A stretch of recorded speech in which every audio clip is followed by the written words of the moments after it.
Flashbangs and rubber bullets. Tensions are flaring here in Los Angeles as we enter the fifth day of ICE-related protests. And now California is taking on the feds in a legal showdown. And here to discuss all the latest is former federal prosecutor and attorney Neama Rahmani. Good morning to you, attorney. Thank you for being here. We appreciate it.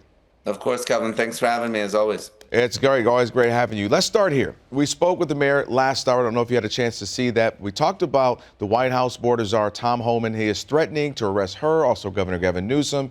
And here's what she had to say. Well, I mean, I think it's beneath his position as border czar. It's unfortunate.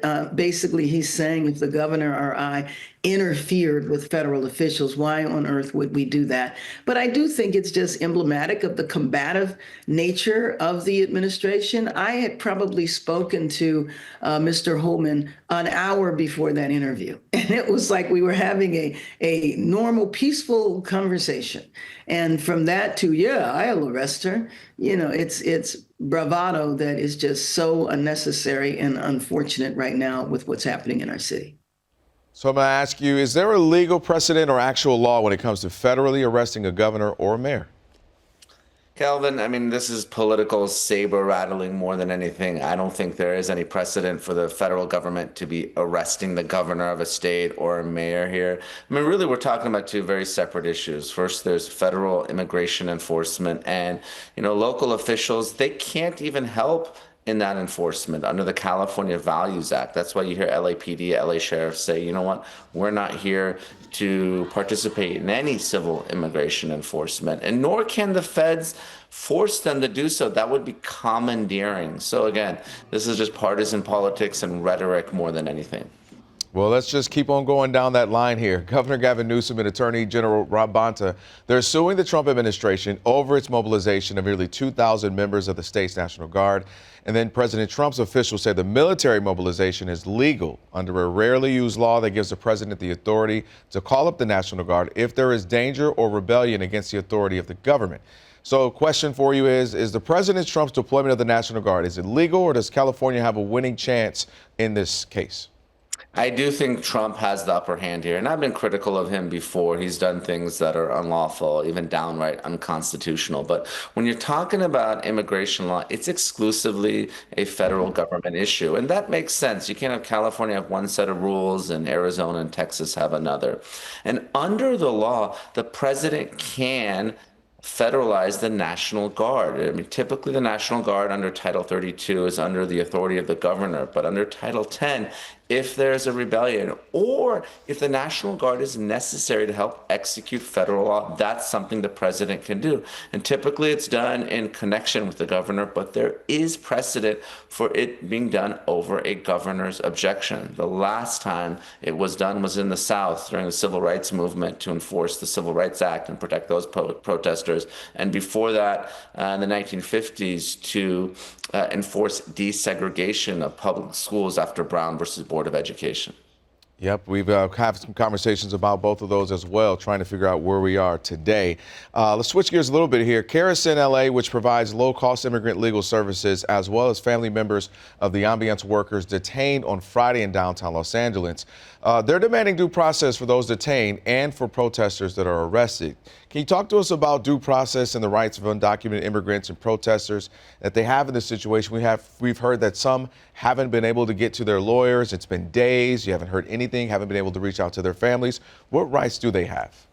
So you don't have the right to an appointed lawyer in an immigration case. Unlike a criminal case, the government will give you a lawyer, a public defender, if you can't afford one. Of course, there are a lot of resources out there that will provide pro bono legal services, and anyone who's detained in an immigration proceeding can hire a lawyer of their own. And they absolutely have a right to see a lawyer. Now, there are certain circumstances where you can be removed from the country without seeing an immigration judge. Those are expedited removals under Title 8. We've also heard about the Alien Enemies Act. Those situations don't typically apply here. So the individuals, they should have a right to see an immigration judge if they have a lawyer to speak to their lawyer as well, Kevin. Well, let's just continue down with when you're talking about rights. Let's talk about the rights of protesters. What can they legally do and what can't they do when exercising their First Amendment rights? Well, this is very important. There's a big distinction between speech and conduct. Speech is, of course, protected under the First Amendment. Everyone in the United States has a right to protest, regardless of their immigration status. You can be a citizen, you can be a non-citizen. That First Amendment right applies to everyone. But obviously, if you cross the line to violence, that is not protected at all, and you can be arrested. And we've seen the new Trump-appointed U.S. attorney be pretty aggressive on social media. So I wouldn't be surprised if we see federal prosecutions really as early as this week for individuals that are involved in some of the violence against those ICE agents. Yeah, there's just been a multitude of things, as you mentioned, you can see online, a mix. Some people there peacefully, just protesting. Other people, you can tell, maybe agitators there as well. All right. What about the rights of protesters immigrants have during encounters with law enforcement? Maybe they're there and all of a sudden you have folks, they felt that they were encroached upon by the law.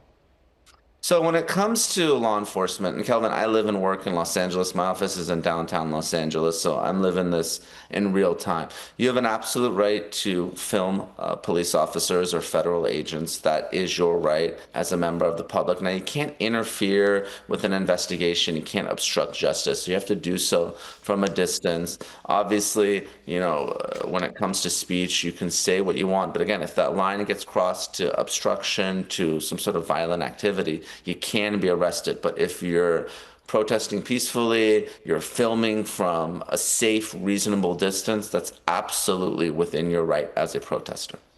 Well, what about journalists? There's been 27 press and civil liberties advocacy groups that have written to U.S. Homeland Security Secretary Kristi Noem expressing alarm that federal officers may have violated First Amendment rights for journalists that have been covering these protests. We've seen videos of some of them being hit with rubber bullets, hitting tear gas. So talk to me about the rights of journalists that are covering these protests. Journalists have those same rights, and those obviously the First Amendment not just applies to the freedom of speech, but the freedom of the press. And we've all seen the videos on social media. Here's the Australian reporter who was shot with a rubber bullet. And when it comes to those cases, police officers have qualified immunity. But if they're shooting someone intentionally who's a member of the press, or even doing something recklessly, that immunity can be overcome. They could be sued civilly under a 1983 or a civil rights action, or they can even potentially be prosecuted criminally. We saw a lot of this during the 2020 protests after the death of George Floyd. All right. Former federal prosecutor and attorney Neama Rahmani, thank you for joining us as always, giving us your insight and expertise. We appreciate it. Of course. Thanks for having me, Kelvin. Stay safe. All right. No problem. We'll do it again.